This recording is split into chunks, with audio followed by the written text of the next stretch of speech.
Friends, welcome back to my channel. मैं हूं आपकी फ्रेंड वर्षा। फ्रेंड्स, आज की इस वीडियो में हम बात करेंगे एडवांस कंपनी अकाउंट्स के कुछ इंपॉर्टेंट क्वेश्चंस के। तो चलिए फ्रेंड्स, आज की इस वीडियो को हम स्टार्ट करते हैं। लेकिन वीडियो को स्टार्ट करने से पहले प्लीज़ मेरे चैनल को सब्सक्राइब कर लीजिए, और अगर आपने चैनल को सब्सक्राइब कर लिया तो इस वीडियो को लाइक कीजिए और अपने फ्रेंड्स के साथ शेयर कीजिए। तो चलिए फ्रेंड्स, आज की इस वीडियो को स्टार्ट करते हैं। फर्स्ट क्वेश्चन है हमारा, विच of the following statement is incorrect, यानी कि कौन सा स्टेटमेंट है जो कि हमारा यहाँ पे इनकरेक्ट है। ऑप्शंस हैं, preference shares can be redeemed only after they are fully paid, यानी कि प्रेफरेंस शेयर्स रिडीम तभी किए जा सकते हैं जब वो फुल्ली पेड होंगे। सेकंड है, redeemable preference share can be redeem by conversion into share new shares, यानी कि जो preference shares redeemable preference shares हैं वो रिडीम किए जाते हैं न्यू शेयर्स में कन्वर्ट करके। थर्ड ऑप्शन है, profit on cancellation of debenture is to be transferred to general reserve, यानी कि डिवेंचर को कैंसिल करने से जो प्रॉफिट हमारा निकल कर आएगा वहीं से हम जनरल उस जो प्रॉफिट होगा उसको हम जनरल रिजर्व में ट्रांसफर करते हैं। या फिर हमें हमारा ऑप्शन है नन ऑफ द अबव। तो फ्रेंड्स, इसमें अगर हम बात करें तो फर्स्ट ऑप्शन बात कर रहा है कि फुल्ली पेड होंगे तभी प्रेफरेंस शेयर रिडीम होंगे, तो बात सही है। और यहाँ पर जो हमारे रिडीमेबल प्रेफरेंस शेयर है इसको न्यू शेयर में कन्वर्ट करके भी रिडीम किया जा सकता है। लेकिन ऑप्शन थर्ड यहाँ पे जो दिया हुआ है वो यहाँ पे सही नहीं है, तो हमारा जो आंसर होगा करेक्ट वो होगा ऑप्शन सी। नेक्स्ट क्वेश्चन पे आते हैं, which of the following should be deducted from the share capital to find out paid up capital, यानी कि इसमें से कौन सी हमारी शेयर कैपिटल से डिडक्ट होती है पेड अप कैपिटल निकालने के लिए। Calls in advance, calls in arrears, security premium या फिर बोनस। तो फ्रेंड, जब भी हम अपने किसी भी शेयर कैपिटल को डिडक्ट करते हैं पेड अप कैपिटल निकालने के लिए, तो यहाँ पर हम जो डिडक्शन करते हैं वो करते हैं कॉल्स इन एरियर का। तो यहाँ पे ऑप्शन हमारा 2 करेक्ट है। नेक्स्ट क्वेश्चन पे आते हैं, profit on reissue of share is to be transfer to, यानी कि जो रीइश्यू करते हैं हम शेयर उस पर जो प्रॉफिट होता है वो हमारा कहाँ ट्रांसफर किया जाता है। कैपिटल रिजर्व में, जनरल रिजर्व में, कैपिटल में या बैंक अकाउंट में। तो फ्रेंड्स, जब भी हम अपने प्रॉफिट को रीइश्यू वो हमारे शेयर रीइश्यू करने पर जो हमें प्रॉफिट मिलता है वो हम ट्रांसफर करते हैं यहाँ पर हम कैपिटल रिजर्व में। तो यहाँ पे हमारा ऑप्शन 1 करेक्ट है, क्योंकि कैपिटल रिजर्व में जाता है as a share capital reserve करके। नेक्स्ट हम आते हैं, when there are one or more liquidation and no formation this is known as, यानी कि जब हम एक या दो कंपनियों का लिक्विडेशन करते हैं और उसके बाद कोई भी फॉर्मेशन नहीं होता है कंपनी का, तो वो क्या कहलाता है। एब्जॉर्प्शन, अमलगमेशन, मर्जर या फिर न्यू फॉर्मेशन।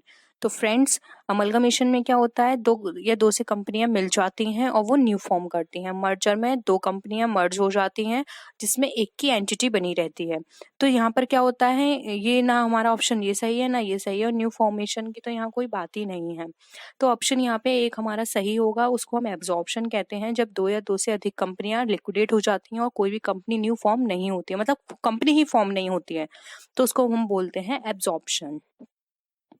नेक्स्ट क्वेश्चन पे आते हैं, internal reconstruction is generally resorted to write off, यानी कि जो इंटरनल रिकंस्ट्रक्शन है हमारा वो जनरली कहाँ से राइट ऑफ किया जाता है। रिटेन अर्निंग से, journal profit, consolidated revenue profit या फिर कैपिटल रिजर्व। तो यानी फ्रेंड्स, जो इंटरनल रिकंस्ट्रक्शन होता है वो हमारा रिकंस्ट्रक्शन किसके थ्रू किया जाता है। तो फ्रेंड्स, इंटरनल रिकंस्ट्रक्शन जो होता है हमारा वो किया जाता है हमारा यहाँ पे। फ्रेंड्स, अगर हम यहाँ पे बात करें तो यहाँ पे ऑप्शन यहाँ गिवन नहीं है, तो यहाँ पर एक ऑप्शन ये गलत होगा, ये क्वेश्चन गलत है। यहाँ पर आप ऑप्शन एक लिख लीजिएगा, all of none of these करके लिख लीजिएगा, ठीक है। यहाँ पे आएगा ऑप्शन इसका नन ऑफ दीज, क्योंकि ये ऑप्शंस ये सारे ही ऐसे हैं जो कि इसके लिए फिट नहीं है। तो यहाँ पे लिख लीजिएगा नन ऑफ दी। हो सकता है इस तरह के क्वेश्चंस आ जाएं, क्योंकि ये क्वेश्चन फ्रेंड्स प्रीवियस ईयर का है और ये एक इस तरह का क्वेश्चंस आ गए थे एग्जाम में। तो यहाँ पे आपको इस तरह के क्वेश्चंस अगर आते हैं तो आपको पैनिक होने की जरूरत नहीं है, क्योंकि इस तरह के क्वेश्चंस आते हैं तो सभी स्टूडेंट्स को इनका मार्क्स मिलता है। तो इसका जो आंसर होगा, आंसर इसका वैसे होगा, accumulated losses and fictitious assets जो होती हैं उसको राइट ऑफ करने के लिए किए जाता है इंटरनल रिकंस्ट्रक्शन। तो यहाँ पर इसका अगर ऑप्शन गिवन होगा नन ऑफ द अबव, तो वहां पे आपको उसको टिक करना है। अब हम नेक्स्ट क्वेश्चन पे आते हैं, gearing ratio denotes the relationship between, यानी कि जो गेयरिंग रेशियो जो है हमारा वो हमारा क्या डिनोट करता है, किसके बीच रिलेशन, डिवेंचर और शेयर कैपिटल के बीच, एसेट्स एंड कैपिटल के बीच, लोन एंड कैपिटल के बीच, या फिर इक्विटी शेयर होल्डर्स फंड या लॉन्ग टर्म बोरोड फंड्स के बीच। तो फ्रेंड्स गियरिंग रेशियो ऑलवेज हमारा जो रिलेशनशिप बताता है वो बताता है हमारा एसेट्स एंड कैपिटल के बीच। तो यहाँ पे हमारा ऑप्शन 2 जो है वो करेक्ट है। नेक्स्ट क्वेश्चन पे आते हैं हम। Redeemable preference shares can be redeem, यानी कि जो रिडीमेबल प्रेफरेंस शेयर्स हैं वो हमारे रिडीम हो सकते हैं if they are paid not less than 50% of the nominal value of shares, यानी कि जो शेयर्स की नॉमिनल वैल्यू है उसकी 15% से कम नहीं होंगे पेड, तब वो रिडीम किए जा सकते हैं। या फिर only if they are fully paid, यानी कि जब वो फुल्ली पेड होंगे, या फिर if they are partly paid, यानी कि अगर वो पार्टली पेड होंगे, या फिर only if they are issued at premium, या फिर अगर वो इश्यू होंगे प्रीमियम पे तभी वो रिडीम किए जा सकते हैं। तो फ्रेंड्स यहाँ पर जो इसका राइट आंसर है वो है ऑप्शन 2। किसी भी शेयर को हम तभी प्रेफरेंस शेयर को रिडीम कर सकते हैं जब वो फुल्ली पेड होंगे। अगर वो पार्टली पेड हैं तो वो हम उसको नहीं कर सकते, अगर वो फुल्ली पेड हैं तभी उसको रिडीम किया जा सकता है। नेक्स्ट क्वेश्चन पे आते हैं। Which of the following condition have to be made to receive call in advance, यानी कि ऐसी कौन सी कंडीशन है जिसमें हम कॉल इन एडवांस को रिसीव कर सकते हैं। It should be authorised by special resolution of the company, यानी कि कंपनी की स्पेशल रेजोल्यूशन के द्वारा ऑथराइज्ड होगा तब कर सकते हैं। या फिर it should be authorised bye an ordinary resolution of the company, यानी कंपनी के ऑर्डिनरी रेजोल्यूशन के द्वारा ऑथराइज्ड होना चाहिए तभी हम कॉल इन एडवांस रिसीव कर सकते हैं। या फिर it should be approved by the company law board, या फिर कंपनी लॉ बोर्ड जो है उसको अप्रूव करे तभी हम कर सकते हैं। या फिर it should be authorised by the articles, यानी कि जो आर्टिकल्स है हमारे कंपनी आर्टिकल्स वो हमें ऑथराइज्ड करें तभी हम इनको कॉल इन एडवांस को रिसीव कर सकते हैं। तो फ्रेंड्स कॉल इन एडवांस के लिए कंडीशन होती है, ये हम तभी रिसीव कर सकते हैं जब हमारे आर्टिकल्स इसको ऑथराइज्ड करें। तो इसका जो राइट आंसर होगा वो होगा ऑप्शन 4। अब हम आते हैं अपने नेक्स्ट क्वेश्चन पे। नेक्स्ट क्वेश्चन है हमारा विच of the following statement is incorrect, यानी कि अब हमें इसमें से इनकरेक्ट स्टेटमेंट बताना है। Call in arrear do not form part of paid up capital, यानी कि जो कॉल इन एरियर जो होता है वो हमारा पेड अप का पार्ट नहीं होता है। Preference share holder get dividend at flexible rate, यानी कि जो प्रेफरेंस शेयर होल्डर्स होते हैं वो फ्लेक्सिबल रेट पर डिविडेंड रिसीव करते हैं। या फिर share application account is a personal account, यानी कि शेयर एप्लीकेशन अकाउंट एक पर्सनल अकाउंट है। या फिर नन ऑफ दी अबव। तो friends call in arrear paid up का पार्ट होता है, ये सही है। Share application account personal account है, ये भी सही है। तो फ्रेंड्स ये दोनों ऑप्शंस हमारे सही हैं। एक ऑप्शन है जो यहाँ पे इनकरेक्ट है वो है हमारा सेकंड ऑप्शन। तो यहाँ पे हमारा जो राइट ऑप्शन है वो है हमारा 2, क्योंकि friends preference share holders flexible rate पे डिविडेंड नहीं देते हैं, क्योंकि प्रेफरेंस शेयर होल्डर्स को जो डिविडेंड दिया जाता है फिक्स रेट पे दिया जाता है। तो यहाँ पर ये फ्लेक्सिबल रेट नहीं होगा। तो ऑप्शन यहाँ पे क्या है हमारा, ये इनकरेक्ट है। नेक्स्ट क्वेश्चन पे आते हैं। Which company shares can B freely transferable, यानी कि ऐसी कौन सी कंपनी है जो कि अपने शेयर को फ्रीली ट्रांसफरेबल कर सकती है, ट्रांसफर कर सकती है। Private company, public company, both A and B, यानी या नन ऑफ दी अबव। तो फ्रेंड्स यहाँ पे बात की जा रही है फ्रीली ट्रांसफरेबल की। तो फ्रेंड्स यहाँ पे इसका जो राइट आंसर है वो है option B, public company. Public company के अंदर जो शेयर्स होते हैं उसको फ्रीली ट्रांसफर किया जा सकता है। लेकिन अगर फ्रेंड्स यहाँ पर हम बात करें प्राइवेट कंपनी की, तो प्राइवेट कंपनी के अंदर शेयर को ट्रांसफर नहीं किया जा सकता है। तो यहाँ पर इसका ऑप्शन 2 करेक्ट है। नेक्स्ट क्वेश्चन पे आते हैं। Shares can be issued at a discount only after year from the commencement of the business, यानी कि फ्रेंड्स जो शेयर्स हैं हमारे उनको हम इश्यू कर सकते हैं डिस्काउंट पे कमेंसमेंट के कितने साल बाद, 1, 1.5, 2 या 2.5। तो ऐसे कितने साल हैं कमेंसमेंट से कंप्लीट होने पर हम अपने शेयर को इश्यू कर सकते हैं डिस्काउंट पे। तो फ्रेंड्स यहाँ पे इसका राइट आंसर है 1। कमेंसमेंट होने के 1 साल के बाद हम अपने शेयर्स को डिस्काउंट पे इश्यू कर सकते हैं। नेक्स्ट क्वेश्चन पे आते हैं। Which of the following items can not be shown as reserve, यानी कि ऐसा कौन सा आइटम है जिसको हम एज अ रिजर्व शो नहीं कर सकते। Capital reserve, capital redemption reserve, security premium या फिर नन ऑफ द अबव। तो फ्रेंड्स यहाँ पर बात कर रहे हैं ये कि हम ऐसा रिजर्व को शो नहीं कर सकते आइटम को एज अ रिजर्व। तो फ्रेंड्स यहाँ पे इसका राइट आंसर होगा D, none of the above, क्योंकि फ्रेंड्स कैपिटल रिजर्व भी रिजर्व की तरह शो किया जाता है, कैपिटल रिडेम्पशन रिजर्व भी एक रिजर्व है और सिक्योरिटीज प्रीमियम रिजर्व भी एक रिजर्व होता है। क्योंकि फ्रेंड्स सिक्योरिटी प्रीमियम रिजर्व वो रिजर्व होता है जब कोई भी शेयर सिक्योरिटीज प्रीमियम वो कोई भी शेयर प्रीमियम पे इश्यू किया जाता है, तो जो भी प्रीमियम रिसीव होता है उसको सिक्योरिटी प्रीमियम रिजर्व के नाम से उसको शो किया जाता है। तो ये भी एक तरह का रिजर्व है। तो यहाँ पर ये तीनों ऑप्शन सही हैं। तो यहाँ पे हमारा जो ऑप्शन आएगा इस क्वेश्चन के अकॉर्डिंग वो होगा हमारा ऑप्शन नंबर 4। नेक्स्ट क्वेश्चन पे आते हैं हम। If premium subscription is not received application money should be refunded with in now many days. Friends अगर प्रीमियम सब्सक्रिप्शन की जो एप्लीकेशन मनी है अगर वो रिसीव नहीं हुई है तो हमें अब कितने दिन के अंदर अपने पैसों को रिफंड कर देना है? 7 डेज, 10 डेज, 15 डेज या 13 डेज। तो फ्रेंड्स अब जो डेट फिक्स की गई है वो है यहाँ पे 10 डेज। आपको 10 डेज के अंदर वो सारे मनी जो भी आपके पास आई है, अगर मिनिमम सब्सक्रिप्शन आपने रिसीव नहीं किया है तो आपको 10 डेज के अंदर वो सारे मनी को रिफंड करना है शेयर होल्डर्स को।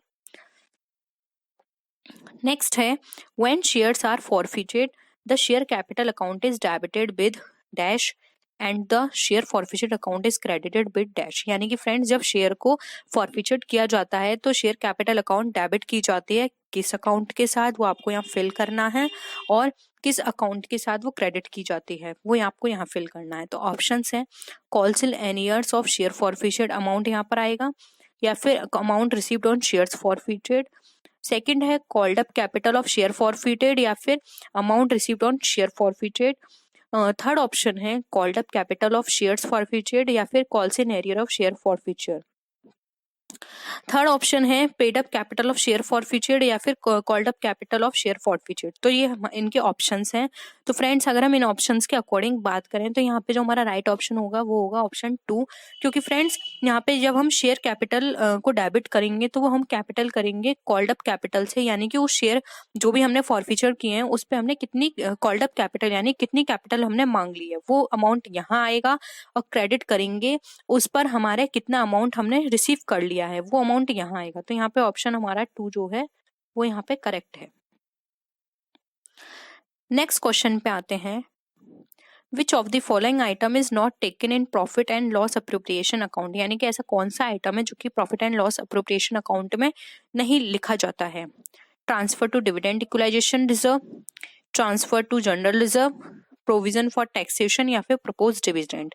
तो friends profit and loss appropriation account वो अकाउंट होता है जिसके अंदर सभी तरह के रिजर्व्स, डिविडेंड्स एंड हमारी शेयर कैपिटल जो होती है और हमारी जो कैपिटल है नॉर्मल जो ऑथराइज्ड कैपिटल है वो यहाँ पे शो की जाती है। तो फ्रेंड्स अप्रोप्रिएशन अकाउंट के अंदर जो यहाँ पे आइटम नहीं इंक्लूड होगा वो होगा प्रोविजन फॉर टैक्सेशन।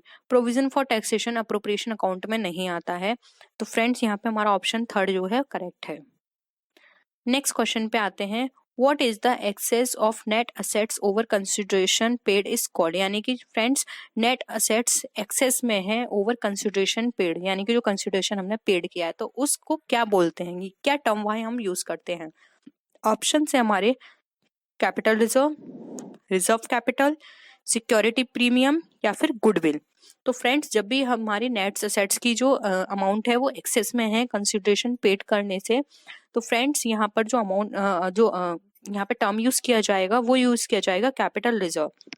यानी कि वो टर्म जो भी हमने यहाँ पे जो कंसिडरेशन पेड किया है उसके एक्सेस में अगर हमारे पास नेट असेट्स बचता है तो इट मीन्स वो हमारा कैपिटल रिजर्व का पार्ट है। ठीक है, हम आते हैं नेक्स्ट क्वेश्चन पे। How many companies are involve in the scheme of internal reconstruction. यानी कि ऐसी कौन सी स्कीम है जो कि हमारे इंटरनल रिकंस्ट्रक्शन में यूज की जाती है?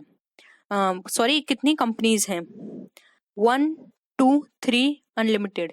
यानी कि फ्रेंड्स अगर कोई भी कंपनी इंटरनल रिकंस्ट्रक्शन करेगी तो उसको कितनी कंपनी के साथ मर्ज होना पड़ेगा, मतलब कितनी कंपनियों के साथ उसको ये प्रोसेस करनी होगी। तो फ्रेंड्स ये प्रोसेस वन कंपनी के साथ हो सकती है, क्योंकि यहाँ पर हम बात करें इंटरनल रिकंस्ट्रक्शन की। इंटरनल रिकंस्ट्रक्शन में क्या है, उसको खुद की जो स्ट्रक्चर उसने कैपिटल स्ट्रक्चर फॉर्मेट किया है उसमें उसको चेंजेस करने पड़ेंगे।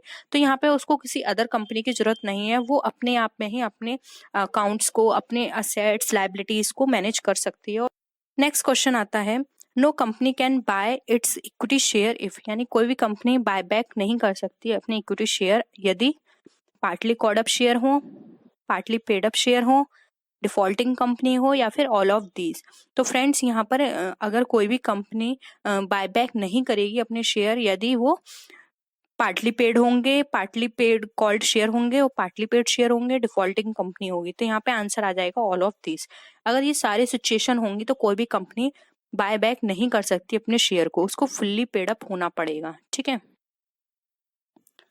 नेक्स्ट क्वेश्चन है, सीक्रेट रिजर्व्स में बी क्रिएटेड बाय, यानी कि सीक्रेट रिजर्व कहाँ से क्रिएट किया जाता है? Under valuation of liabilities only, under valuation of assets only, over valuation of assets only, या फिर over valuation of liabilities and under valuation of assets.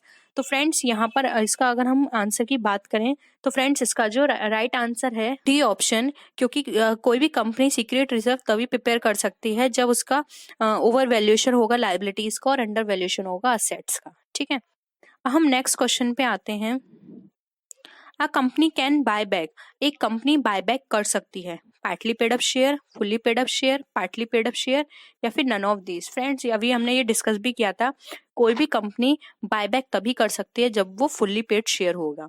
तो फ्रेंड्स यहाँ पर हमारा ऑप्शन बी करेक्ट है। Outstanding expenses are charge to, यानी कि outstanding expenses जो होते हैं वो चार्ज किए जाते हैं कहाँ पर? Asset sides of the balance sheet, यानी बैलेंस शीट के असेट साइड में, liability side of balance sheet, यानी कि बैलेंस शीट के लायबिलिटी साइड में, not charge to balance sheet, यानी कि बैलेंस शीट में चार्ज नहीं किए जाते हैं, या फिर नन ऑफ दीज, यानी कि इनमें से कोई नहीं। तो friends outstanding expenses always liability side charge किए जाते हैं, क्योंकि एक लायबिलिटी होती है जो कि कंपनी को देनी है। ठीक है, तो फ्रेंड्स यहाँ पर ऑप्शन में यहाँ पर आएगा हमारा ऑप्शन बी करेक्ट है, क्योंकि ये कंपनी के लिए एक लायबिलिटी है जो कि पहले वो नहीं पे कर पाया था, इस टाइम उसने पे करी है। ठीक है, तो ये लायबिलिटी साइड आएगी। नेक्स्ट क्वेश्चन है, liabilities in balance sheet include the following items, यानी कि लायबिलिटीज के जो बैलेंस शीट में जो लायबिलिटीज होती है उसमें क्या क्या आइटम्स को इंक्लूड किया जाता है? Long term loan, short term loan, owner's fund, all of these. तो फ्रेंड्स ये सारे ही आइटम्स जो होते हैं वो लायबिलिटी साइड में शो किए जाते हैं। तो यहाँ पे हमारा राइट आंसर होगा डी, ऑल ऑफ दीज। बहुत ही सिंपल आंसर था ये क्वेश्चन। नेक्स्ट आते हैं, प्रीपेड एक्सपेंसेस ट्रीटेड एज, जो प्रीपेड एक्सपेंसेस होते हैं वो किस तरह ट्रीट किए जाते हैं? Current assets, current liability, short term liability, या फिर नन ऑफ दीज। तो फ्रेंड्स प्रीपेड एक्सपेंसेस वो एक्सपेंसेस होते हैं जो कि हमने अभी एडवांस में पे कर दिए हैं। ठीक है, तो फ्रेंड्स ये हमारी एज अ करंट लायबिलिटी होती है, क्योंकि ये सिर्फ कुछ टाइम की होती है, ये हम लॉन्ग टर्म तक इसको नहीं रख सकते। ठीक है, तो ये हमारा ऑप्शन यहाँ पे ए करेक्ट है। नेक्स्ट क्वेश्चन पे आते हैं, cost accounting aims at ascertain, यानी कि कॉस्ट अकाउंटिंग जो होती है उसका एम होता है क्या असर्टेन करना? प्रोडक्ट की cost, net profit, gross profit, या फिर सेलिंग प्राइस। तो फ्रेंड्स कॉस्ट अकाउंटिंग का जो एम होता है वो होता है कॉस्ट को असर्टेन करना कि किसी प्रोडक्ट पे कितनी कॉस्ट आ रही है। तो यहाँ पे ऑप्शन ए हमारा क्या है? करेक्ट आंसर है। नेक्स्ट है, the purpose of financial account is reporting to, यानी कि जो फाइनेंशियल अकाउंट का जो पर्पस है वो रिपोर्ट करना है किसको? मैनेजमेंट ओनली, यानी मैनेजमेंट को, गवर्नमेंट ओनली, यानी गवर्नमेंट को, इन्वेस्टर ओनली, यानी इन्वेस्टर को, या फिर ऑल ऑफ दीज। तो फ्रेंड्स यहाँ पर जो इसका राइट आंसर है कि फाइनेंशियल अकाउंट का जो पर्पस है किसको रिपोर्ट करना है, तो यहाँ पर आंसर डी सही होगा, क्योंकि फ्रेंड्स यहाँ पर हम सिर्फ मैनेजमेंट ओनली, गवर्नमेंट ओनली, या फिर इन्वेस्टर नहीं कह सकते, इसका काम होता है इन सभी पार्टी को रिपोर्ट करना। तो यहाँ पे ऑप्शन 4 करेक्ट है, all of these. Next question पे मूव करते हैं, accounting does not record non financial transactions because of, यानी कि अकाउंटिंग नॉन फाइनेंशियल ट्रांजेक्शन या नॉन मॉनेटरी ट्रांजेक्शंस जो होते हैं उनको रिकॉर्ड नहीं करते, उसका क्या पर्पस है? एक्रूअल कॉन्सेप्ट के अकॉर्डिंग है ये कॉन्सेप्ट, कॉस्ट कॉन्सेप्ट के अकॉर्डिंग है, क्वांटिटी कॉन्सेप्ट पर है, या फिर मनी मेजरमेंट कॉन्सेप्ट के अकॉर्डिंग है। तो फ्रेंड्स इसका जो कॉन्सेप्ट है ये है हमारा मनी मेजरमेंट के अकॉर्डिंग। मनी मेजरमेंट कॉन्सेप्ट वो कॉन्सेप्ट है जिससे बताया जाता है कि सिर्फ उन्हीं ट्रांजेक्शन्स को रिकॉर्ड किया जाएगा जो कि मनी में मेजर किए जाते हैं। ऐसे ट्रांजेक्शन्स जो कि मनी में मेजर नहीं किए जाते हैं वो इसके अंदर अकाउंटिंग में रिकॉर्ड नहीं किए जाएंगे। तो इसके लिए यहाँ पर हमारा ऑप्शन डी करेक्ट है। नेक्स्ट क्वेश्चन पे आते हैं। proposed dividend is shown in the balance sheet of a company under the head, यानी कि proposed dividend जो होता है वो बैलेंस शीट के किस हेड में शो किया जाता है? प्रोविजन में, रिजर्व एंड सरप्लस में, करंट लाइबिलिटीज में, या फिर अदर लाइबिलिटीज में? तो फ्रेंड्स प्रपोज्ड डिविडेंड, फ्रेंड्स नाम से ही यहाँ पे इंडिकेट हो रहा है प्रपोज कर रहे हैं किसी डिविडेंड को, तो यानी क्या है ये फ्यूचर के लिए है। तो यहाँ पे क्या है प्रोविजन में आएगा ये, क्योंकि यहाँ पे आपने एक प्रोविजन बना के रखा है प्रपोज डिविडेंड का जो कि आपको फ्यूचर में पेड करना है। तो ऑप्शन ए यहाँ पे करेक्ट है हमारा। नेक्स्ट क्वेश्चन पे आते हैं। Fix assets and current assets are categorised as per concept of, यानी कि जो फिक्स असेट्स और करंट असेट्स है वो हमारे किस कॉन्सेप्ट के अकॉर्डिंग कैटेगराइज की जाती है? Separate entity, going concern, consistency, या फिर टाइम पीरियड? तो फ्रेंड्स फिक्स असेट्स जो है जो हमारी करंट असेट्स में कैटेगराइज की जाती है। तो फ्रेंड्स यहाँ पर जो इसका राइट आंसर है वो है टाइम पीरियड, क्योंकि टाइम पीरियड के अकॉर्डिंग होती है। करंट असेट्स वो असेट्स होती हैं जो हम लिक्विडेट कर सकते हैं हम 1 ईयर के अंदर, जबकि फिक्स असेट्स वो असेट्स होती हैं जो कि हम लॉन्ग टाइम तक यूज कर सकते हैं। तो यहाँ पे हमारा ऑप्शन डी जो है वो करेक्ट होगा। कंसिस्टेंसी यहाँ नहीं होगी। गोइंग कंसर्न का मतलब होता है बिजनेस कंटिन्यू चलेगा, और सेपरेट एंटिटी का मतलब होता है कि बिजनेस और जो ओनर है दोनों की सेपरेट एंटिटी है। तो ये तीनों ऑप्शंस हमारे गलत हैं। राइट आंसर होगा हमारा टाइम पीरियड। नेक्स्ट क्वेश्चन पे आते हैं। Proprietor is treated as creditor of business due to, यानी कि प्रोप्राइटर जो है कंपनी का वो ट्रीट किया जाता है क्रेडिटर की तरह बिजनेस में, किस कॉन्सेप्ट के अकॉर्डिंग? अभी फ्रेंड्स हमने डिस्कस किया था। ऑप्शन है periodicity concept, materiality concept, entity concept, या कंसिस्टेंसी कॉन्सेप्ट। तो फ्रेंड्स इसका जो राइट आंसर है वो है option C, entity concept. Entity concept में ये बताया जाता है कि बिजनेस और बिजनेस का ओनर दोनों अलग हैं। बिजनेस का ओनर जो है वो बिजनेस के लिए एज अ क्रेडिटर शो किया जाएगा, यानी कि वो जो भी वहाँ पे लगा रहा है कंपनी में वो उसका रेस्पॉन्सिबिलिटी है कि उसका वो सारा हिसाब किताब दे। ठीक है, तो यहाँ पे प्रोप्राइटर एज अ क्रेडिटर की तरह यूज किया जाता है। इसीलिए फ्रेंड्स आपने देखा होगा कि जब भी कोई भी ओनर अपने बिजनेस से कोई भी सामान निकालता है अपने पर्सनल यूज के लिए, तो हम एज अ ड्राइंग वहाँ शो करते हैं और उसको पेड आउट करना होता है। ठीक है, नेक्स्ट क्वेश्चन पे आते हैं। Which of the following is correct, यानी कि इसमें से कौन सा करेक्ट है? Profit does not alter capital, यानी कि प्रॉफिट जो है कैपिटल को ऑल्टर या फिर चेंज नहीं करता है। Capital can only come from profit, यानी कि कैपिटल सिर्फ हमारी उससे आती है प्रॉफिट से। प्रॉफिट रिड्यूसेस कैपिटल, यानी कि जो प्रॉफिट है हमारा वो हमारा रिड्यूस करता है कैपिटल को, या फिर प्रॉफिट इंक्रीजेस कैपिटल, प्रॉफिट हमारा इंक्रीज करता है कैपिटल को। तो फ्रेंड्स यहाँ पर जो इसका राइट आंसर है वो है ऑप्शन हमारा डी। प्रॉफिट जो है हमारा ये हमारा इंक्रीज करता है हमारी इसको प्रॉफिट को, कैपिटल को इंक्रीज करता है। सॉरी, प्रॉफिट ये हमारा यहाँ पे कैपिटल इंक्रीज करेगा, क्योंकि जितना प्रॉफिट होगा आपने देखा होगा जो हमारा नेट प्रॉफिट निकल कर आता है वो हम कैपिटल में ऐड करते हैं, और अगर हमारा नेट लॉस होता है वो हम कैपिटल से माइनस करते हैं। तो यानी कि हमारा जो प्रॉफिट होता है वो हमारा कैपिटल को इंक्रीज करता है, ना कि प्रॉफिट कभी रिड्यूस करेगा। हाँ, लॉस रिड्यूस करेगा कैपिटल को। तो यहाँ ऑप्शन हमारा डी करेक्ट है। नेक्स्ट क्वेश्चन पे आते हैं। Which of the following best describes a trial balance, यानी कि ऐसा कौन सा ऑप्शन है जो कि हमारे ट्रायल बैलेंस को बहुत अच्छे से डिस्क्राइब करेगा? It is a list of balance on the books, ये बुक्स पर बैलेंस की जो बुक्स का जो बैलेंस होता है उसकी एक लिस्ट है। It is a special account, ये एक स्पेशल अकाउंट है। Shows the financial position of a business, ये बिजनेस की फाइनेंशियल पोजीशन बताता है। या फिर shows all the entries in the book, यानी कि जो सभी एंट्रीज हैं बुक की ये बताता है। तो फ्रेंड्स यहाँ पे जो ट्रायल बैलेंस है ये कोई स्पेशल अकाउंट नहीं है, ये एक स्टेटमेंट होता है, और ये फाइनेंशियल पोजीशन नहीं बताता। फाइनेंशियल पोजीशन हमारा फाइनल अकाउंट बताता है, और ये बुक्स की एंट्रीज भी नहीं दिखाता, क्योंकि ये कोई लेजर या फिर जर्नल अकाउंट नहीं है। ट्रायल बैलेंस एक हमारी लिस्ट है जो कि बुक का बैलेंस को दिखाती है। तो यहाँ पे ऑप्शन हमारा 1 करेक्ट है। नेक्स्ट क्वेश्चन पे आते हैं, net profit is calculated in, यानी कि जो नेट प्रॉफिट है हमारा वो कैलकुलेट किया जाता है किस में, ट्रेडिंग अकाउंट में, बैलेंस शीट में, प्रॉफिट एंड लॉस में, ट्रायल बैलेंस है। बहुत ही सिंपल क्वेश्चन है फ्रेंड्स ये। ट्रेडिंग अकाउंट नेट प्रॉफिट जो है हमारा प्रॉफिट एंड लॉस में कैलकुलेट किया जाता है। नेक्स्ट क्वेश्चन पे आते हैं, the concept of separate entity is applicable to which of the following types of business, यानी कि जो सेपरेट एंटिटी का कॉन्सेप्ट है वो किस तरह के बिजनेस में अप्लाई किया जाता है, सोल प्रोप्राइटर, कॉर्पोरेशन, पार्टनरशिप या फिर ऑल ऑफ देम। तो फ्रेंड्स ये जो कॉन्सेप्ट है वो सभी में यूज किया जाता है, तो ऑप्शन डी हमारा करेक्ट है, सोल प्रोप्राइटर में भी, कॉर्पोरेशन में भी एंड पार्टनरशिप में भी। नेक्स्ट क्वेश्चन पे आते हैं, which of the following is time span into which the total life of a business is divided for the purpose of preparing financial statement, यानी कि ऐसे कौन सा टाइम स्पैन है जिसके अंदर बिजनेस के टोटल लाइफ को डिवाइड कर दिया जाता है फाइनेंशियल स्टेटमेंट को प्रिपेयर करने पे। तो फ्रेंड्स ऑप्शंस हैं fiscal year, calendar year, accounting period और एक्रूअल पीरियड। तो फ्रेंड्स इसका जो करेक्ट आंसर होगा जिसमें इसको डिवाइड किया जाता है वो होगा हमारा अकाउंटिंग पीरियड। अकाउंटिंग पीरियड कहा जाता है जिस ईयर में अकाउंट्स प्रिपेयर किए जाते हैं। नेक्स्ट क्वेश्चन पे आते हैं, interest, rent, electricity bill are types of account, ये किस तरह के अकाउंट है, personal account, interpersonal account, real account या नॉमिनल अकाउंट।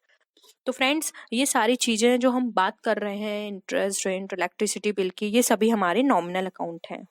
ये भी बहुत सिंपल था क्वेश्चन। नेक्स्ट क्वेश्चन पे आते हैं, which of the following should not be called sales, यानी कि इसमें से कौन सा हमारा सेल नहीं है, good sold on credit, official fixture sold, sales of item previously included in purchase या फिर गुड सोल्ड फॉर कैश। तो फ्रेंड्स इसका जो राइट आंसर है वो है ऑप्शन बी, किसी भी ऑफिस के फिक्चर्स को सोल्ड करना आपका सेल के अंदर पार्ट नहीं है, क्योंकि वो आपका बिजनेस नहीं है, वो आपने जो सेल किया है और वो डेली बेसिस पे नहीं हो रहा। सेल उसे बोलते हैं जो डेली बेसिस पे होती है। यहाँ पे आपने क्रेडिट पे सेल किया है तो फ्रेंड्स क्रेडिट पे जो सेल किया है वो भी सेल के अंदर कंसिडर किया जाएगा। इसमें ये नहीं देखा जाता कि ये क्रेडिट है, ये कैश है। तो ऑप्शन 1 हमारा गलत हो जाएगा। यहाँ पे जो थर्ड ऑप्शन है, कोई भी परचेज जो प्रीवियस ईयर में आपने की थी, इस साल आपने बेचा है, ये भी आपका सेल में ही कंसिडर होता है। और जो गुड सोल्ड फॉर कैश है ये भी आपका कंसिडर होता है। तो ऑप्शन बी हमारा यहाँ पे करेक्ट है। नेक्स्ट क्वेश्चन है, मटेरियल कॉन्सेप्ट टेल अबाउट, यानी कि जो मटेरियल कॉन्सेप्ट है वो हमें क्या बताता है, डिस्क्लोजर ऑफ लॉस, यानी लॉस को डिस्क्लोज करता है, डिस्क्लोजर ऑफ प्रॉफिट, प्रॉफिट को डिस्क्लोज करता है, या फिर disclosure of all information which are important for investor, यानी कि वो सभी इन्फॉर्मेशन जो कि इन्वेस्टर के लिए इम्पोर्टेंट है, या फिर disclosure of all information which are important for management, या फिर ऐसी इन्फॉर्मेशन जो किसी मैनेजमेंट के लिए इम्पोर्टेंट है। तो फ्रेंड्स मटेरियल कॉन्सेप्ट जो होता है वो हमें बताता है इन्फॉर्मेशन जो कि इन्वेस्टर के लिए इंपॉर्टेंट होती है। हमारा जो ऑप्शन सी है वो यहाँ पे करेक्ट है। मटेरियल कॉन्सेप्ट हमें बताता है वो इन्फॉर्मेशन जो कि हमारे इन्वेस्टर के लिए इंपॉर्टेंट है। नेक्स्ट क्वेश्चन पे आते हैं, accounting principles are generally based on, जो अकाउंटिंग प्रिंसिपल्स होते हैं वो हमारे जर्नली किस पे बेस्ड होते हैं, प्रैक्टिकेबिलिटी, सब्जेक्टिविटी, कन्वीनियंस इन रिकॉर्डिंग या नन ऑफ दीज। तो फ्रेंड्स अकाउंटिंग प्रिंसिपल्स हमारे बेस्ड होते हैं प्रैक्टिकेबिलिटी पे, ये हमारी सब्जेक्टिविटी, कन्वीनियंस इन रिकॉर्डिंग या नन ऑफ दीज, इनमें से कोई भी ऑप्शन करेक्ट नहीं है। करेक्ट ऑप्शन है हमारा प्रैक्टिकेबिलिटी, जो हमारे प्रैक्टिकल लाइफ में हमारे चीजें चल रही होती हैं उस पर बेस्ड होते हैं अकाउंटिंग प्रिंसिपल्स। नेक्स्ट क्वेश्चन पे आते हैं, the system of recording transactions based on dual aspect concept is called, यानी कि जो हमारे रिकॉर्डिंग ट्रांजेक्शन्स हैं डुअल एस्पेक्ट पे वो क्या कहे जाते हैं, double account system, double entry system, single entry system या नन ऑफ दीज। तो फ्रेंड्स यहाँ पे सिंगल एंट्री सिस्टम तो बिल्कुल नहीं होगा, नन ऑफ दीज भी नहीं होगा। अब यहाँ पे इन दोनों में थोड़ा कंफ्यूजन हो सकता है, लेकिन ये भी आंसर इसका सिंपल है बहुत, आप शुरू से इन्हें पढ़ते आ रहे हैं कि जो डुअल एस्पेक्ट के जितने भी कॉन्सेप्ट होते हैं वो हमारे डबल एंट्री सिस्टम पे बेस होते हैं। तो राइट आंसर है हमारा यहाँ पे बी। नेक्स्ट क्वेश्चन पे आते हैं, profit from sale of assets is example for, यानी कि कोई भी प्रॉफिट जो किसी असेट्स की सेल से हमें मिला है वो किसका एग्जाम्पल है, revenue profit, capital profit, loss या नन ऑफ दीज। तो फ्रेंड्स ये एग्जाम्पल है हमारा कैपिटल प्रॉफिट का, क्योंकि किसी भी असेट्स को सेल करने से हमारा प्रॉफिट जो आएगा वो हमारे कैपिटल में इंक्लूड हो जाएगा, तो हमारा कैपिटल प्रॉफिट है और ये लॉन्ग टर्म तक हमारे बिजनेस को हेल्प करेगा। तो ये हमारा इसका जो आंसर है वो पी है। Which one of the following is not applicable to a cooperative form of business, यानी कि फ्रेंड्स इन ऑप्शंस में से कौन सा ऑप्शन है जो कि कोऑपरेटिव फॉर्म ऑफ बिजनेस में अप्लाई नहीं होता है। ऑप्शन है membership is open to all having a common interest, यानी कि जो मेंबरशिप होती है वो कॉमन इंटरेस्ट होगा सबका उसमें। Transferability of shares is permitted among general public, यानी कि ट्रांसफरेबिलिटी होती है वो जनरल पब्लिक में परमिट होती है कि आप जनरल पब्लिक में अपने शेयर्स को ट्रांसफर कर सकते हो।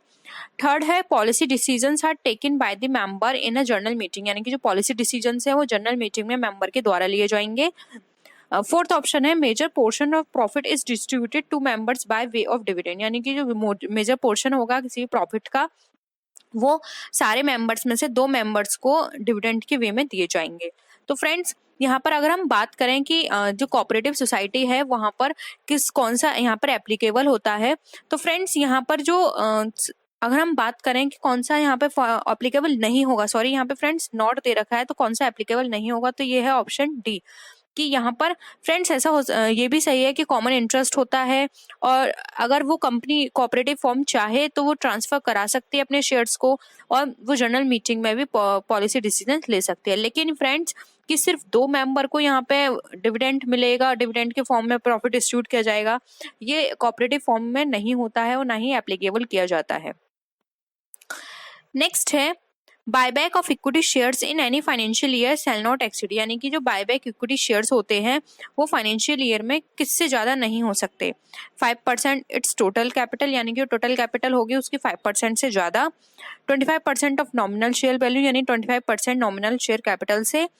थर्ड है 25% off fully paid equity share capital, यानी कि जो इक्विटी शेयर कैपिटल है उसके 25% से ज्यादा, या फिर नन ऑफ दीज। तो फ्रेंड्स बायबैक इक्विटी शेयर्स जो होते हैं वो हमारे एक्सीड नहीं होने चाहिए 25% से ज्यादा, यानी कि जो 25% fully paid up share capital होंगे उससे ज्यादा हम बायबैक इक्विटी शेयर्स नहीं कर सकते। नेक्स्ट आते हैं minimum number of member in case of private companies, यानी कि प्राइवेट कंपनी के केस में जो मिनिमम नंबर होते हैं वो कितने होंगे, 1, 2, 5, 10। फ्रेंड्स बहुत ही सिंपल है, मिनिमम नंबर होते हैं प्राइवेट कंपनी में 2। नेक्स्ट क्वेश्चन पे आते हैं the balance in share forfeiture account after the issue of all forfeiture share should B, यानी कि जो फॉरफीचर अकाउंट का जो बैलेंस है फॉरफीचर शेयर को द्वारा इश्यू करने के बाद कहाँ से हो मतलब कहाँ पे उसको ट्रीट किया जाएगा, वो ट्रांसफर किया जाएगा गुडविल अकाउंट में, या फिर transfer to capital reserve account, या फिर shown as share forfeiture account, या फिर added to paid up capital. तो फ्रेंड्स अगर वो द्वारा से इश्यू किया जाता है इस तरह की चीजें, तो फ्रेंड्स ये शो की जाती हैं कैपिटल रिजर्व अकाउंट में। फॉरफीचर शेयर के अमाउंट को कैपिटल रिजर्व अकाउंट में ट्रांसफर कर दिया जाता है। नेक्स्ट है which of the following pairs is are correctly matched, यानी कि कौन से पेयर इसमें करेक्टली मैच्ड हैं। When a company issue its securities at a price more than the face value, यानी कि शेयर इश्यूड एट डिस्काउंट, यानी कि कोई भी कंपनी अपनी सिक्योरिटीज को इश्यू करती है जो भी उसका प्राइस होता है उससे ज्यादा फेस वैल्यू फेस वैल्यू से ज्यादा उसको इश्यू करती है, तो वो क्या कहलाता है, वो कहलाता है शेयर इश्यूड एट डिस्काउंट, या फिर when share issued eight amount less than पर वैल्यू ऑफ शेयर, यानी कि जो पर वैल्यू ऑफ शेयर है उससे कम पे इश्यू करती है तो वो इश्यू शेयर एट प्रीमियम कहलाता है, या फिर when shares are issued at their face value वो शेयर इश्यूड एट पार कहलाता है, या फिर ऑल ऑफ द अबव। तो फ्रेंड्स ये बहुत ही सिंपल है, यहाँ पे ये बात कर रहा है कि मोर देन प्राइस से वो ज्यादा रख रहा है प्राइस, तो वो फ्रेंड्स यहाँ पे डिस्काउंट की बात कर रहा है तो वो डिस्काउंट नहीं वो प्रीमियम कहलाता है, और यहाँ लेस देन की बात कर रहा है और यहाँ बोल रहा है प्रीमियम, तो ये भी गलत है क्योंकि फ्रेंड्स लेस देन में प्रीमियम ना होके डिस्काउंट होगा। जबकि फ्रेंड्स यहाँ पर ये बात कर रहा है कि वो फेस वैल्यू पर, अगर ये फेस वैल्यू पर है तो फेस वैल्यू पर अगर जितना अमाउंट होता है शेयर का फेस वैल्यू होती है उतने पे ही उसको इश्यू किया जाता है, तो उसे एट पार बोला जाता है, जो कि बिल्कुल करेक्ट है। तो फ्रेंड्स यहाँ पे हमारा ऑप्शन सी जो है बिल्कुल करेक्ट माना जाएगा। नेक्स्ट आते हैं right shares are the shares, right shares shares होते हैं कौन से, that have a right of redemption यानी कि जिनके पास रिडेम्पशन का राइट होता है, या फिर offer to the existing equity share holders यानी कि जो इक्विटी शेयर होल्डर्स को ऑफर किए जाते हैं, या फिर legally issued to public at large यानी कि जो लीगली इश्यू कर दिए जाते हैं पब्लिक को लार्जली, या फिर issued by a newly formed company यानी जो न्यूली फॉर्म्ड कंपनी है उसको इश्यू किए जाते हैं। तो फ्रेंड्स अगर राइट शेयर की बात करें तो राइट शेयर ऑलवेज उन लोगों को इश्यू किए जाते हैं जो कि फर्म के एग्जिस्टिंग इक्विटी शेयर होल्डर्स होते हैं। तो फ्रेंड्स यहाँ पे हमारा ऑप्शन बी करेक्ट है। नेक्स्ट आते हैं क्वेश्चन पे, a concern should select an accounting policy which enables to यानी कि जो एक कंसर्न है कोई कंपनी है वो अकाउंटिंग पॉलिसीज को सेलेक्ट करनी चाहिए, उसे किस बेसिस पर, पे the proper amount of income tax यानी कि जो जब वो अकाउंटिंग पॉलिसी अपनी बनाती है तो वो अकाउंटिंग इनकम टैक्स के अमाउंट को प्रॉपर पे करने के लिए, या फिर calculate the correct amount of cash in hand, या फिर ये कैलकुलेट करने के लिए कि हैंड में कितना कैश है, या फिर present a true and fair view of its state of affairs and profit of loss, या फिर प्रेजेंट में सही और बिल्कुल फेयर व्यू लेने के लिए कि कितने स्टेट ऑफ अफेयर्स मतलब किस तरह की वर्किंग हो रही है, क्या प्रॉफिट एंड लॉस है, या फिर बोथ ए एंड बी। तो फ्रेंड्स इसका जो राइट आंसर है वो है ऑप्शन सी, वो अपने अकाउंटिंग पॉलिसी इस तरह से प्रिपेयर करेंगी, बनाएंगी, सेलेक्ट करेंगी जिससे कि कंपनी की वो अपने प्रॉफिट एंड लॉस को इजीली फाइंड आउट कर पाए कि कितना प्रॉफिट एंड लॉस है, और जो भी ट्रू एंड फेयर व्यू होगा उसको प्रेजेंट कर पाए। नेक्स्ट है, the division of share does not result in of capital यानी कि इन फ्रेंड्स यहाँ पर इन दोनों के बीच में डैश है, यहाँ पे हमको फिल करना है अब इसमें से कि कौन सा करेक्ट है। यानी कि जो friends shares of super division sub division है वो हमारा किसका रिजल्ट नहीं है, रिडक्शन का, इंक्रीज का, सब डिवीजन का, या नन ऑफ दीज का। तो फ्रेंड्स अगर हम शेयर को सब डिवीजन करते हैं तो फ्रेंड्स उसका एक ही पर्पस होता है कि हमने जितने इश्यू किए थे शेयर्स उससे ज़्यादा की एप्लीकेशंस आ गई हैं तो उसको रिड्यूस करने के लिए हम सब डिवीजन कर देते हैं शेयर का।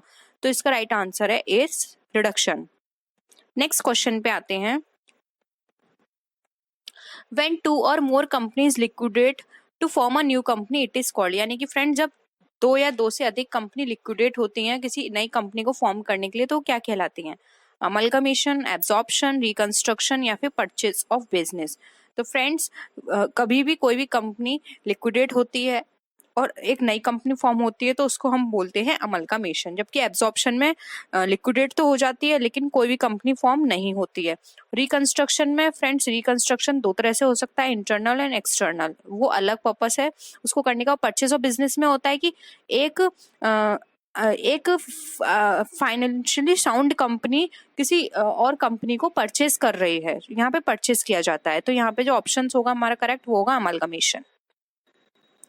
नेक्स्ट क्वेश्चन है, as per accounting standard 14 purchase consideration is what is payable to यानी कि जो परचेज कंसिडरेशन होता है वो किसके पेबल के लिए होता है, डिवेंचर एंड क्रेडिटर्स के लिए, शेयर होल्डर्स एंड क्रेडिटर्स के लिए, शेयर होल्डर्स एंड डिवेंचर्स के लिए, या फिर शेयर होल्डर्स के लिए। तो फ्रेंड्स अगर हम अकाउंटिंग स्टैंडर्ड 14 की बात करें तो ये यहाँ पर बात करता है परचेज कंसिडरेशन शेयर होल्डर्स के रेफरेंस में कि शेयर होल्डर्स को पे करने के लिए। तो यहाँ पे हमारा ऑप्शन डी करेक्ट है। नेक्स्ट क्वेश्चन पे आते हैं, नेक्स्ट क्वेश्चन है, interest on securities is paid यानी कि जो इंटरेस्ट ऑन सिक्योरिटीज है हमारा सिक्योरिटीज पे कोई भी इंटरेस्ट हम दे रहे हैं तो हमारी वो पेड होती है किस वजह से, to the original purchaser of the security यानी कि जो ओरिजिनल परचेजर होगा सिक्योरिटी का उसको पे करने के लिए, या फिर हम to the holders of the security on the due date यानी कि जो ड्यू डेट पर सिक्योरिटी का होल्डर होगा उसको, या फिर irrespective of his actual period of holding यानी कि जो उसके एक्चुअल पीरियड जो होगा उसका होल्डिंग का उसके रेस्पेक्टिव में, या फिर to the holders of the security on due date जो होल्डर्स होगा ड्यू डेट पर उसको in respect of his actual period of holding, और ये देखने के लिए कि एक्चुअल पीरियड उसका होल्डिंग का कितना था, या फिर none of the above.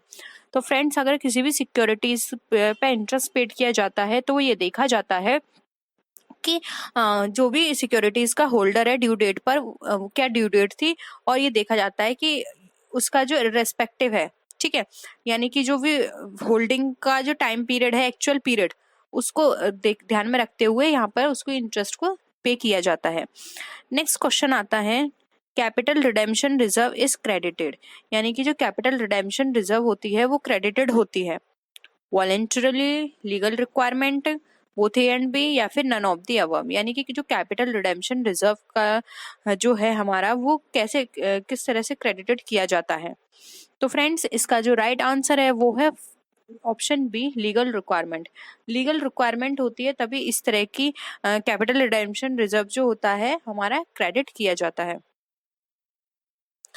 Next है and reduce words. Friends and reduce words का मतलब यहाँ पे दिया है कि आपने देखा होगा कंपनी के अंदर कि एंड वर्ड लिखा होता है मोस्टली कंपनीज के आगे, जैसे कि प्राइवेट लिमिटेड एंड वर्ड लिखा होता है। तो वहाँ पे ये बता रहे हैं कि जो एंड वर्ड है उसको रिड्यूस किया जा रहा है बैलेंस शीट में as per the requirements of, यानी कि जो बैलेंस शीट में एंड वर्ड रिड्यूस कर रहे हैं तो किसकी रिक्वायरमेंट पे होगा, company law, income tax, accounting standard या फिर सेबी।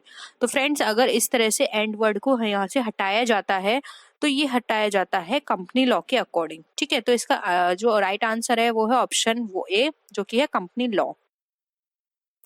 नेक्स्ट क्वेश्चन पे आते हैं, which of the following reports have to be submitted before the company's annual general meeting as per the companies act, यानी कि इनमें से कौन सा सबमिट होगी before the company's annual general, मतलब जो कंपनी की एनुअल जनरल मीटिंग होगी कंपनीज एक्ट के अकॉर्डिंग उसमें से यहाँ किसको सबमिट की जाएगी report, directors report, auditors report, annual या फिर profit and loss accounts and balance sheet, या फिर ऑल ऑफ द अबव। यानी कि फ्रेंड्स जो कंपनी की एनुअल जनरल मीटिंग होगी कंपनीज एक्ट के अकॉर्डिंग तो उसमें से यहाँ पर जो भी रिपोर्ट की जाएगी सबमिट वो कौन सी की जाएगी, यानी किसको कौन सी रिपोर्ट की जाएगी, directors, auditors, profit and loss statements दिए जाएंगे या फिर यहाँ पर ये सभी चीजें यहाँ पे सबमिट की जाएंगी। तो फ्रेंड्स अगर हम बात करें एनुअल जनरल मीटिंग की तो यहाँ पर आएगा ऑप्शन डी, क्योंकि एनुअल जनरल मीटिंग में ये सभी चीजें वहाँ पे सबमिट की जाएंगी। नेक्स्ट है with in how many days minimum subscription should be received, यानी कि जो कितने दिन के अंदर जो मिनिमम सब्सक्रिप्शन है वो रिसीव हो जाना चाहिए, 16 डेज, 100 डेज, 120 डेज या 150 डेज। तो फ्रेंड्स अगर हम मिनिमम सब्सक्रिप्शन की बात करें तो उसके लिए 120 डेज रखा गया है कि 120 डेज के अंदर मिनिमम सब्सक्रिप्शन रिसीव हो जाना चाहिए। नेक्स्ट है in which account the excess price received over the par value of share should be credited to, यानी कि किस अकाउंट में जो एक्सेस प्राइस रिसीव्ड होगा पार वैल्यू के ऊपर वो क्रेडिट किया जाएगा, कॉल्स इन एडवांस अकाउंट में, शेयर कैपिटल अकाउंट में, रिजर्व कैपिटल अकाउंट में या फिर शेयर प्रीमियम अकाउंट में। तो फ्रेंड्स अगर हम यहाँ पर बात करें कि ये जो हमारा जो एक्सेस प्राइस है किसी भी चीज का वो हमारा किस में क्रेडिटेड किया जाएगा, तो फ्रेंड्स ये क्रेडिट किया जाएगा शेयर प्रीमियम में, क्योंकि यहाँ पे ये एक्सेस प्रीमियम की बात कर रहा है। एक्सेस प्रीमियम का मतलब होता है एक्सेस प्राइस की बात कर रहा है। एक्सेस प्राइस का मतलब यहाँ पर है शेयर प्रीमियम से, जो कि हमें किससे मिल रहा है, जो भी पार वैल्यू से हम अवब ले रहे हैं तो वो शेयर का पार्ट हो गया शेयर प्रीमियम का, तो वो हम शेयर प्रीमियम अकाउंट में क्रेडिटेड करेंगे। नेक्स्ट है the methods of accounting for amalgamation is और आर, यानी कि जो अमलगमेशन के मेथड्स हैं वो इसमें से कौन सा है। ऑप्शंस में आपको बताना है the pooling of interest method, the purchase method, both A and B या फिर नन ऑफ द अबव। तो फ्रेंड्स अगर हम यहाँ पे मेथड की बात करें तो फ्रेंड्स यहाँ पर जो ऑप्शन है C both A and B दोनों करेक्ट है, क्योंकि interest pooling of interest method भी अमलगमेशन का मेथड है और परचेज भी अमलगमेशन का एक मेथड है। नेक्स्ट क्वेश्चन है the company's nationality is decided by its, company की जो नेशनैलिटी वो किससे डिसाइड की जाती है, शेयर होल्डर्स से, रजिस्टर्ड ऑफिस से, उसके place at books of accounts are kept, यानी कि जहाँ पर जो उसकी बुक अकाउंट्स की बुक्स हैं वो रखी गई हैं, या फिर नन ऑफ दीज। तो फ्रेंड्स कोई किसी भी कंपनी की नेशनैलिटी हम डिसाइड कर सकते हैं उसके रजिस्टर्ड ऑफिस से, उसका रजिस्टर्ड ऑफिस कहाँ पर है और वो कहाँ पे है, उसका वो एड्रेस है। मतलब अगर कोई कंपनी इंडिया में रजिस्टर्ड हुई है तो वो इंडियन कंपनी है, अगर वो फॉरेन में रजिस्टर्ड हुई है तो वो फॉरेन कंपनी है। नेक्स्ट है the statutory meeting of a company is conveyed, ये जो स्टैट्यूटरी मीटिंग है जो स्टैट्यूटरी मीटिंग होती है कंपनी की वो कब होती है, वंस इन अ ईयर यानी साल में एक बार, once in the life time of a company यानी पूरी कंपनी की लाइफ में एक बार, वंस इन 6 मंथ्स और वंस इन 3 मंथ्स। तो फ्रेंड्स यहाँ पर जो स्टैट्यूटरी मीटिंग है कंपनी की वो once in a life time of the company, यानी कंपनी की लाइफ में एक बार होती है स्टैट्यूटरी मीटिंग। नेक्स्ट है the pooling of interest is a method of, pooling of interest किसका मेथड है? वॉलेंट्री ऑफ इन्वेंट्री का, कैलकुलेशन ऑफ परचेस कंसिडरेशन का, अकाउंटिंग ऑफ अमलगमेशन का, वॉलेंट्री वैल्यूइंग गुडविल का। तो फ्रेंड्स ये जो क्वेश्चन है आपने देखा, ये वाला क्वेश्चन फिर से रिपीट हुआ है, अभी हमने ऊपर इसी तरह का एक क्वेश्चन डिस्कस किया था। तो फ्रेंड्स यही सारे क्वेश्चन है जो कि आपके एग्जाम्स में पूछे जाते हैं घुमा फिरा के। तो फ्रेंड्स इसका जो राइट आंसर है वो है अकाउंटिंग ऑफ एमलगमेशन, ऑप्शन 3 हमारा ऑप्शन सही है। नेक्स्ट है which account will be debited with the nominal value of shares when shares are issued to promoters for the service offered by them, यानी कि इनमें नॉमिनल वैल्यू जो है share की वो कौन से अकाउंट से डेबिट की जाएगी जब हमारे शेयर इशू किए गए हैं प्रोमोटर्स को, जो भी उन्होंने सर्विस दी है उसके एवज में या फिर उसके बिहाफ पर, या फिर जो भी वो सर्विस दे रहा है उसकी जगह हमने उसको वो शेयर्स इशू किए हैं। तो प्रिलिमिनरी एक्सपेंसेस में आएंगे, असेट्स अकाउंट में आएंगे, गुडविल में आएंगे या शेयर कैपिटल में आएंगे। तो फ्रेंड्स अगर इस तरह की चीजें दी जाती हैं तो ये आते हैं हमारे गुडविल का पार्ट, ठीक है, ये प्रमोटर्स को दे रहे हैं तो ये गुडविल का पार्ट में आएगी, तो गुडविल अकाउंट में डेबिट की जाएगी। नेक्स्ट है purpose of accounting standard 1 is to establish a standard as to, यानी कि जो पर्पस है अकाउंटिंग स्टैंडर्ड का उसको क्या इस्टेब्लिश करना है?